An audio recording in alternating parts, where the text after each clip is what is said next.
Sue Lorenz was born and raised in Indiana farm country and moved to Texas as an adult. She discovered oil painting the last week of high school in Peru, Indiana.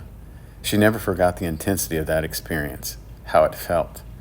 It took more years than she prefers to admit, but finally an opportunity appeared and she took it without hesitation.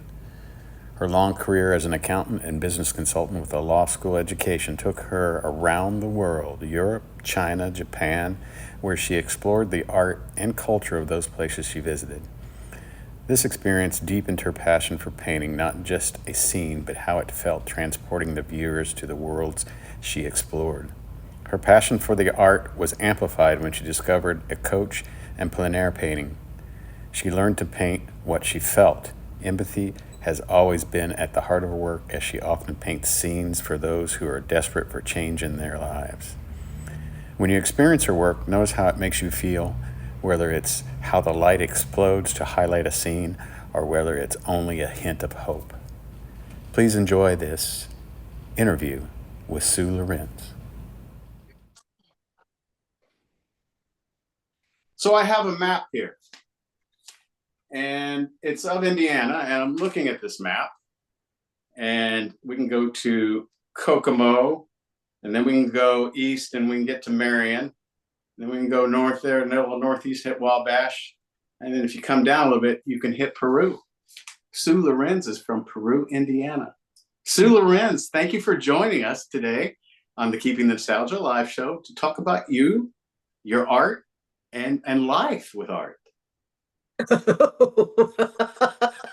That's a loaded comment. Art was my husband's name. Are you seriously? Yes. Oh, okay. So we won't talk about art. We will not talk about him. Fantastic. You don't want to hear those foul words come out of my mouth. Well, why don't you tell everybody a little bit about growing up in Peru, the size of your family. We'll talk about a little bit mom and dad, where you're from, what you got doing, and how did you get out of Indiana, and where did you go to Indiana out when you got outside of Indiana? Well, I was the oldest of 9. And I remember when each one of them were born, a number 7 was given to me because my mother was injured in the birth. I was 8 years old. She says, "You've been watching, you know what to do. I can't do this." And so he's like my own child, and the other 2 that followed him. We're all very close still. 3 of us are gone, but some of the others are artists also. My brother is finally retired from his business, and he's now painting too. I have many cousins who are creative also. It's a very creative family on my father's side. On my mother's side, my grandpa and my aunt paint, and my cousin, and I've taken workshops from my cousin. So my family has that streak of independent creativity, and we've followed it as far as we can. And I am the oldest of the tribe, so I think the others will continue as they get a little older and able to spend time on it. Is that what you wanted to know? That's what I wanted to know. But also, too, when I was a little boy, there was a point where I probably told my mom and dad I wanted to be a firefighter. And it's probably a point in time where I told them I want to be a policeman or a cowboy. I mean, when did art come to Sue? I think I've always been an artist. I remember drawing pictures sitting in my dad's lap as an infant. He was drawing the farm animals to entertain me. Um, I I remember things visually. That's just who I am. Um, when I started school in 3rd grade, my best friend's mother was an artist, and she showed me how to sketch on the chalkboard at school, and how to do a figure, how big the head should be in relationship. She taught me a lot in just a couple of sessions. I've always been interested, but I didn't have the catalyst until the last week of high school when they brought out the oil paint. And something in me just went, oh, look at this. And unfortunately, I had a business. I started my first business in my freshman year of high school to help feed the family. So I was working. I didn't have time or money for this. But I told myself, someday, someday. And someday has come, finally. I I took a workshop in the early 80s with Dalhart Winberg. And that's the first I knew about plein air painting. Uh, totally unprepared for that workshop. I don't know how I even got in. I just fate. Someone knew that I needed it. He was a very kind man, but I wasn't ready for what he had to teach. I have two paintings from there that he helped me with, and I treasure them. But I went to Japan on a teaching assignment, and that opened my eyes to the worldwide effect of art. And I have painted consistently since I've been back. So I uh, I took a year's course during COVID online, which helped a lot with the materials. And then I found a coach, Stefan Bauman. He was the one who painted in the national parks with Bob Ross when they were all on public television. And he's a coach that has been able to bring out more of the what I can see but didn't know how to do. And so I've been with him 2.5 years or so, and my work has grown tremendously in that time. I highly recommend getting a coach if you're really interested in this. You talked about plein air. For those who aren't deep into the art scene, myself included, tell us about that and kind of compare it to other styles that are out there with the artists, if you don't mind. Just a refresher course. Well, let's look at where you start at. You start by painting from a photograph, and that is not very satisfying because you just get another photograph if you're good. Um, for me, because I'm such a visual person and I'm also a kinesthetic person, so for me, being where it is makes a difference because that's real.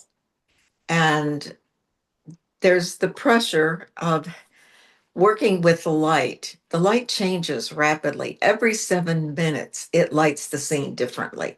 You've got to put down what attracted you to painting that within the first 7 minutes, or just start over because you won't be able to capture what you saw.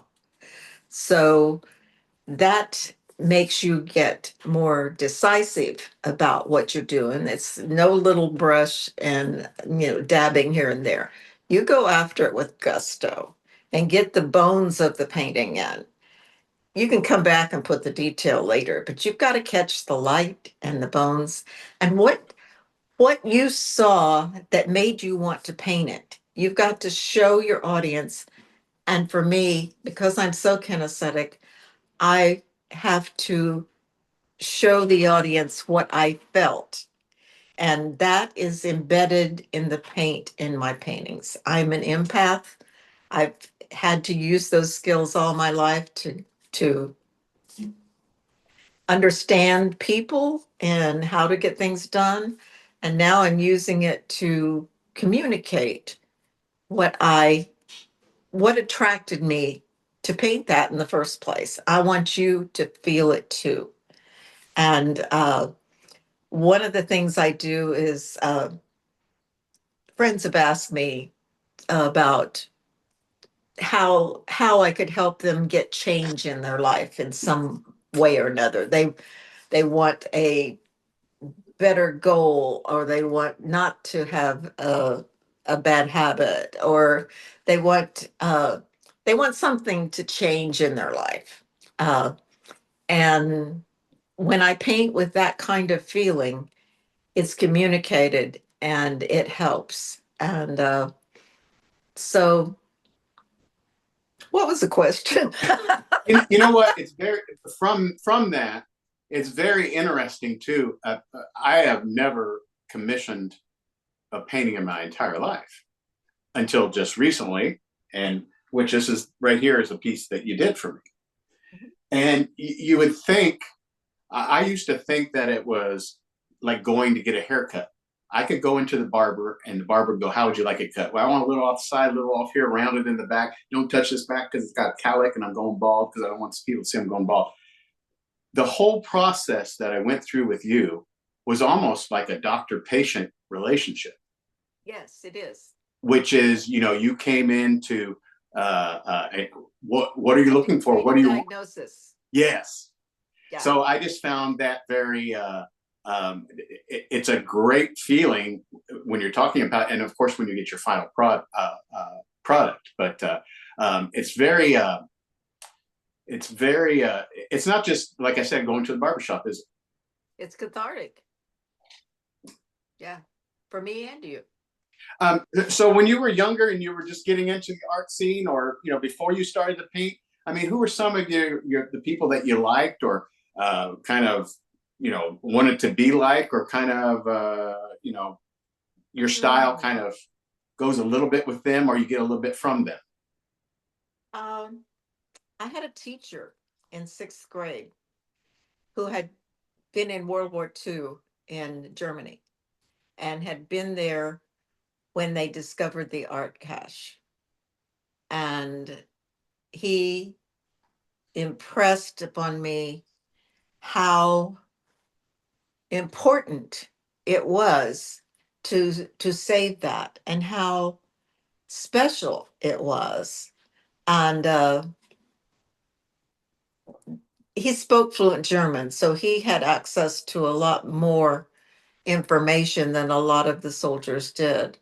He had been a spy, and and there he was, and he said it was one of the highlights of his life that he was there and got to help save these treasures from the past. That impressed upon me that this was not just crayons in a coloring book. This was far bigger than that.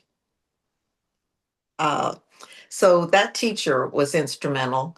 Uh, and from there, I had a war bride who was from France, who also was very artistic. She taught literature and social studies, I think, and English. She taught literature and English. And she had good stories about those war years. She had lived those war years in France. And so, again, from the viewpoint of Paris and the museums and what they did to save those paintings, all of that from a firsthand witness. I was so privileged to meet those two people. It really made me, um, this was not a toy. It made me realize this was serious and it mattered. And I still meet artists who don't quite get that. But there is something about us humans that we connect with through pictures, through uh, artistic endeavors of all kinds, not just the painting, but uh, someone whose auditory would be more interested in music than I am, but someone who's visual like I am. I got lost in the Louvre. I totally got lost. They were going to kick me out. They were closing. Um, I painted in Monet's gardens in the rain on one of the bridges, and I didn't even realize it was raining until it was over. This is so uh, entwined into my life that it's something I just have to do. It's not something, oh, I do choose to do it, but that's not why I do it. It's not, it is a choice, but it's more than that. Do I detect you're a little emotional when you say all that? But I mean, it pulls at you. It Yes, works. I am very emotional about it because, I mean, when you look at your thing, it speaks to you. While I was doing it, it was speaking to me. It's like a conversation. Um, and and the other thing of this is, hopefully, if our civilization lasts very much longer, um, these things will be around in 200 or 300 years. They'll tell people how we were. Uh, it is important. It's communication, it's documentation, it's our life and times. And will people read like we do now? They'll always see. They'll always see what this is. And with the feeling that's embedded in those paintings, they will feel it too. It's human. It's human to do this. And it's not something that will be bred out of us. That's a very interesting comment that you made about we may not read, but we all Hmm. see. Well, maybe video does take over. Yeah. Yeah. Sue, does when starting out or in the middle of you knowing what path you wanted to go down, does an artist get down on themselves, get depressed? How do they pick themselves back up? What do they continue to fight for? That's what a coach is for. Uh, I can I can paint something that's not going well. I get really down on myself. What's wrong with me? This is not what I saw. This is not what I wanted to do. What's going on? Um, a coach has a perch above so that he can see. You're too close to see, but he can see it. And especially a coach that is a successful artist himself. Um, the everything doesn't turn out perfectly. Sometimes it's just a learning experience. You've got to let it go and move on. But what you learned there will come out somewhere else later. So, during your career in doing art, have you ever felt like stopping, or you just picked yourself back up, dusted yourself off, and moved along?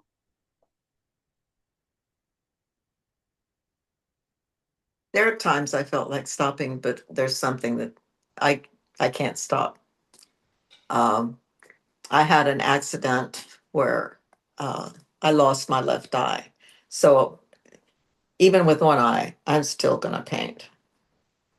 Uh, so, we just take the hand we're dealt and deal with it. This is not something I can quit. This is part of me. I feel like tell her how is it to make art with one eye? What did you have to lean on something else, or I mean, how different does that make your sight when you're an artist or a painter? Well, this this is going to sound strange, but we have dual vision. That means we have to compensate when we paint because the where it crosses over is hard to paint, but that's what gives it distance in a painting. I don't have that battle anymore. I can only see out of one eye. So maybe it's a blessing in disguise. Tell us about your first few pieces, specifically, which people will see on this video. Heat Wave, Lonely Sentinel, and No Trespassing. I want to know about all of those, but at what point, when those first pieces, were you like, I'm done with my first piece, I love it? Did you keep that one? Did you give that to somebody else? Did someone else buy that? Just tell us about your Um, first few.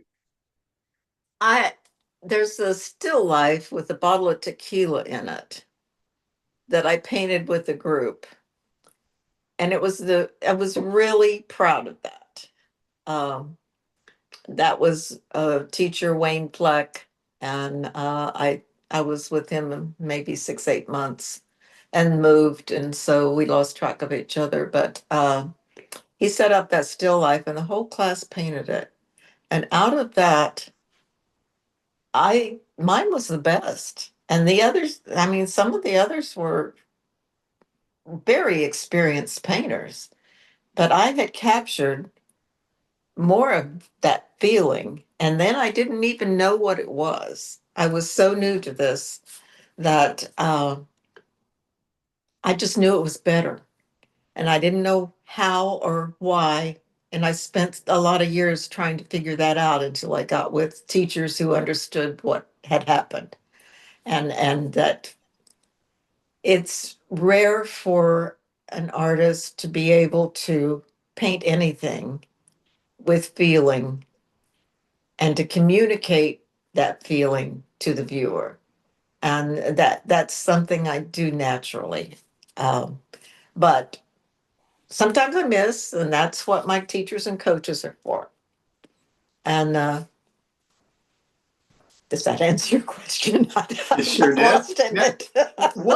what is it like to and what is it like to have, you have your work on display, and you get to watch people look at your work that you don't know, and Mhm. you get to watch their reaction. And they don't know that I'm listening. Right. What is that like as an artist? Or is it helpful or is it a deterrent? It's interesting. Um, Even sometimes at a show, there are other artists there who are standing and critiquing your work and don't know you're listening. And sometimes they're cruel. Sometimes they don't get it. And that's okay. It's not for everybody. You got to have thick skin because, well, sometimes you make duds too. You know, I've burned more than a few. Uh, but you keep going because you learn something from it and you know what to do next time to fix it.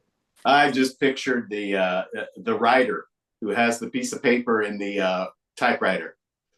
2 words. Is that the same way with canvases? No, I go farther than 2 words before I give up because sometimes there's different processes to doing this. Sometimes um, there's a well, especially when you're doing plein air, you've got 7 minutes to capture the scene in front of you because the light will change. And the light is the key to everything. If you can't capture the light, uh, and I sent you a piece called Grandma's Kitchen Window. The light from that window, if I did not capture the light, that would not be a painting anyone would want to look at. Uh, so if it if you don't get it, then move on. If you wasted 5 of your 7 minutes and you don't see what was there anymore, just move on. Uh, but especially in plein air, um, the process is I usually do like a 12 by 16 in plein air because it's an easy size to pack and carry. Um, I can get a one that size blocked in and pretty well know what I'm going to do with it within an hour. And but by the end of an hour, the light has changed so much that what I saw that I wanted to paint probably doesn't really look like that anymore. Uh, so I take that home, and after it dries and after I get home, I put another layer of paint on it sometimes. Not always. Sometimes I get it all right in the first hour. But I enhance it a bit, make it more finished, uh, make the light more clear. Like that trespassing, uh, no trespassing, that one. That took, I had the basics when I left the scene, but it took me another 3 or 4 hours to finish that one, to get the mood just right. When I look at it, I can almost hear three old codgers comparing notes from 20 years ago. You know, that's what I wanted to capture. Just a second. And that's okay too. But also, what's interesting about the no trespassing is I look at it and I think, will the next generation want to sit outside in those kind of chairs and talk about what's going on, like our past did? Like You know what I us, mean? yeah. Um, yeah, Yeah, that's see, the interpretation is different for every person who sees it, especially if a good artist has captured the moment. Because if you walked through there right behind me, you would have seen that. And so I took you there in the painting, and you had the same reaction. That's awesome. That's what I'm aiming for. Sue, how does being an artist work? I mean, is there a website that you work with? You go through? Is there? How do you have private showings? Only online? What's your Instagram handle? Are you on Facebook? There's a lot of questions I just asked you, didn't I? Sorry about that. Yeah. Okay. Um, I post some of it on Instagram. Uh, I post some of it on Facebook. Uh, I have a French website because I like the way they do business, and the website is free, but they tack on a commission for themselves in order to, you know, pay their way. Of course. Uh, the staff over there is incredibly artistically literate, and they have shown my work in a way I cannot uh, I cannot say enough good about it. Uh, it also uh, well, where else do I show it? Of course, everybody in my life around me, uh, they always get glimpses of what I'm working on, uh, because it's interesting, and a lot of people keep up with it. I let my collectors see what I've just finished. I send them personal uh, pictures and explanations and ask for their comments because they're actually my best art critics. Well, what did you have to say about that? Uh, I knew when I gave it to you that it hit the spot because Yes. you were instantly entranced. But I would have known if it didn't, too. Well, that's So, awesome. I still look at this paint. I still look at this piece and still see other things that that's me standing there. I'm probably at a state park. There's a cardinal. It's the Indiana State bird. I'm from Indiana. I'm an Indiana homer. There's popcorn there for baseball. There's a baseball bat. There's a baseball glove. It may even be a softball because we played softball with the family at Mound State Park or McCormick's Creek or Eagle uh-huh, Creek or uh-huh. all of those. So, and I see something different. You can even see me. I think that's actually me standing there. And I was looking at a LBJ portrait in the LBJ library in Austin, Texas. And that reminds me of how I was looking at that portion in history right there. Uh-huh. Uh-huh. So, You see the baseball diamond. mhm. Yeah. Oh, no, you don't see it. Yeah, I see the baseball diamond now.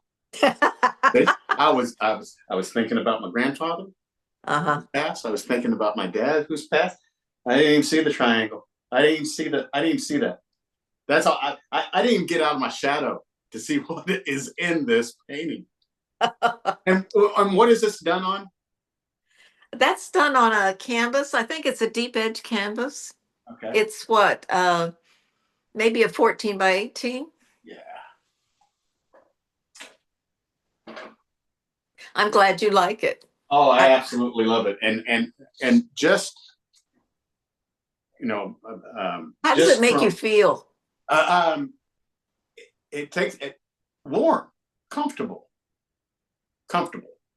Yeah. like it's not all over. Yeah. Like you can still go back there. Yes. Yes. I love it. And I hate saying that, but you know, and a lot of people say you should mark yourself going forward or don't never stand still. But Hey, going back, the past is important too. yes, it is. And I get to go back and I get to think about how people did things and why they did things. And it's still helpful for me for my future. Yeah. Yeah. So, but Art changes people. yes, it does because you know I told you in preparing for the show that you know what I probably know Pollock, Rembrandt, Monet, Warhol, now Sue Lorenz, Banksy. yeah, Banksy. yeah, and Bob Ross. But Yeah. other, you know, it's and I took an art history class too, and man, to be able to go back and take that over again, or take another path down art history and see what I've missed. So Oh, it's there's pretty some enlightening. really good shows online from the big museums. Uh, I can't think of maybe the Louvre. The Louvre actually does some, and Mhm. you can get into their workshop online.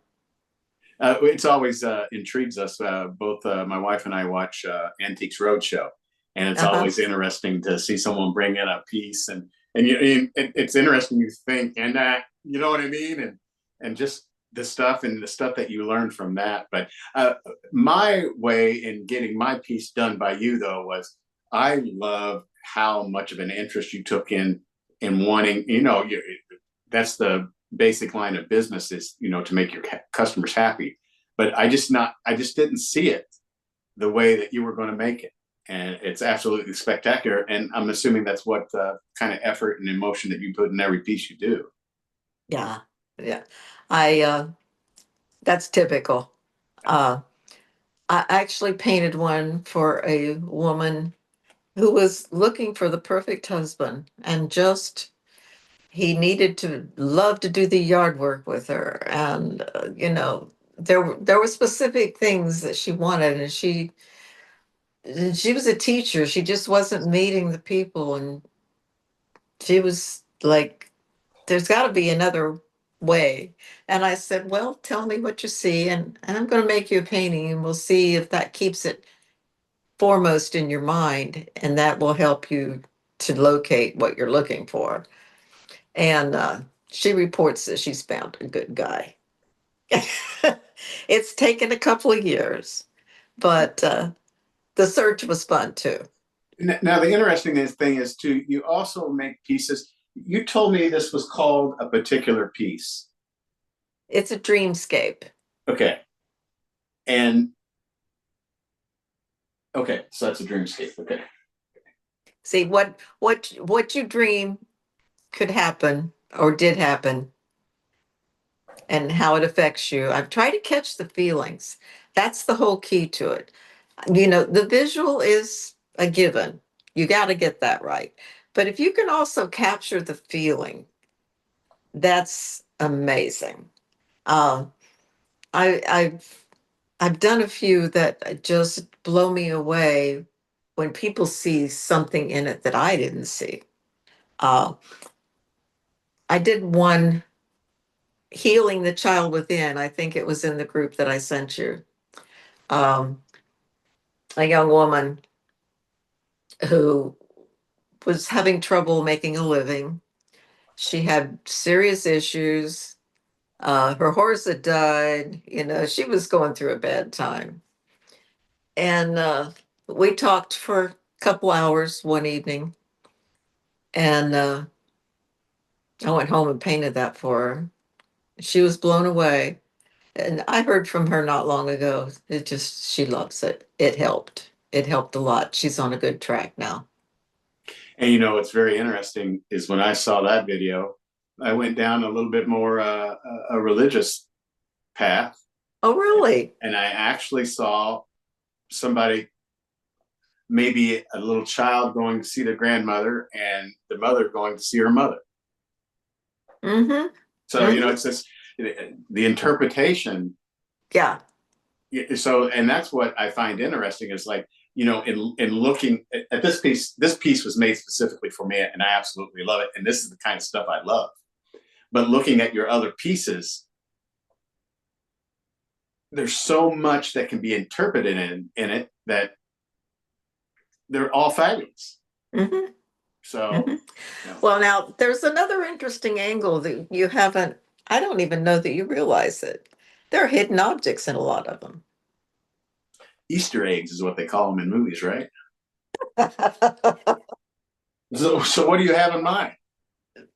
Just, oh, And see, I didn't know about the diamond until 15 minutes ago. So, that might as well have been hidden. Yeah. I think because we're going to do another show because we just scratched the surface on you and what you do.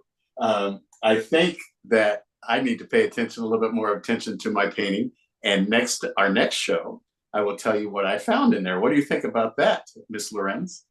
Well, I hope you find it all. Oh man, do you have a list? No, that's cheating. So Sue, where can people find you on Instagram? Artist Sue Lorenz. What is the name of your website? It's www.artmajeur.com/Sue-Lorenz. And it'll take you to a site that has 5 different series. And the latest series has, about 100 pieces in it. You can order a print from the website and it will be custom made for you. You can order a print on glass or any other of their options, the linen canvas, regular canvas, paper, lots of different options, and they will send it to you from France. It's in the south of France. Um, the You can buy from the website, and it'll get shipped to you. It takes 2 to 3 weeks for shipping. On the prints, it takes about that long too. So if you're ordering for a gift or something, you need to keep in mind the lead time. I guess a lot of people migrated from Indiana to Texas. I guess all good people too, evidently migrated from Indiana to Texas. But Sue, do you do any kind of thing here locally in Houston? Um, Or nothing coming up in the future right now? well, I have had my pieces at Midtown Bar and Grill for a long time, but they're remodeling, so they're not there right now. I'm sure they'll go back when the remodeling is over. Um, I displayed for several years at the gallery in the Heights on 20th. But uh, I'm not there anymore, and the owner of the gallery has moved out of town, so that ended. I'm not really showing um, like in a gallery or anything right now. Okay. I would if the right opportunity came along. Of course, And of I've course. turned down some because Of course. you've got to have something that resonates Yep. with you. I don't belong in a gallery that's got pop art. I belong in a gallery that has nostalgia. That's what I paint. I mean, if you look at all of it, you can sum it up with one word. It's nostalgia.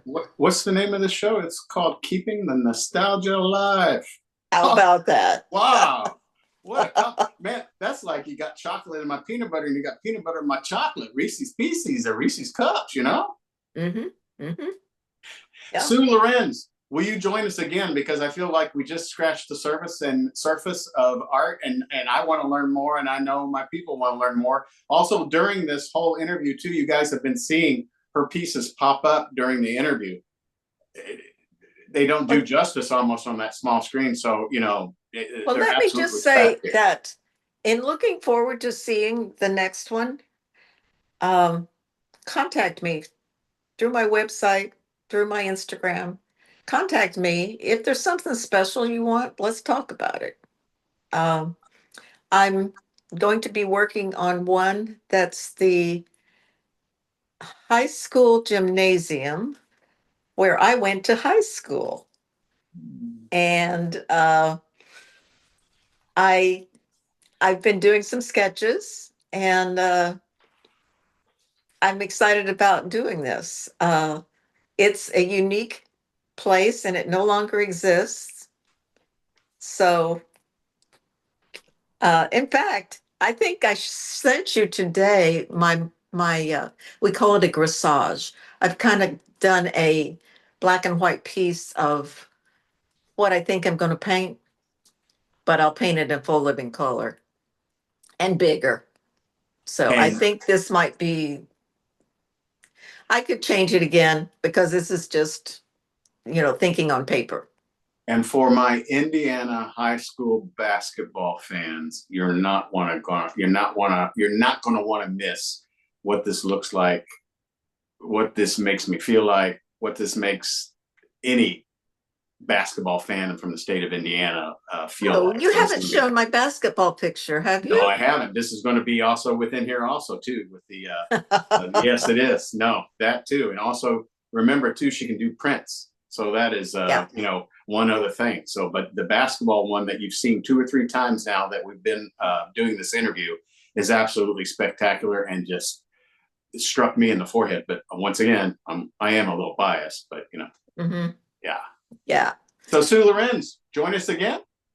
I will. Thank you. I enjoyed talking to you. Well, thank you. I enjoy talking to you too. You, I have a person for that. I can now say when I want art done. Yes. Okay. We'll talk to you next time, Sue. Thank you so much. Thank you. Bye bye. Okay, so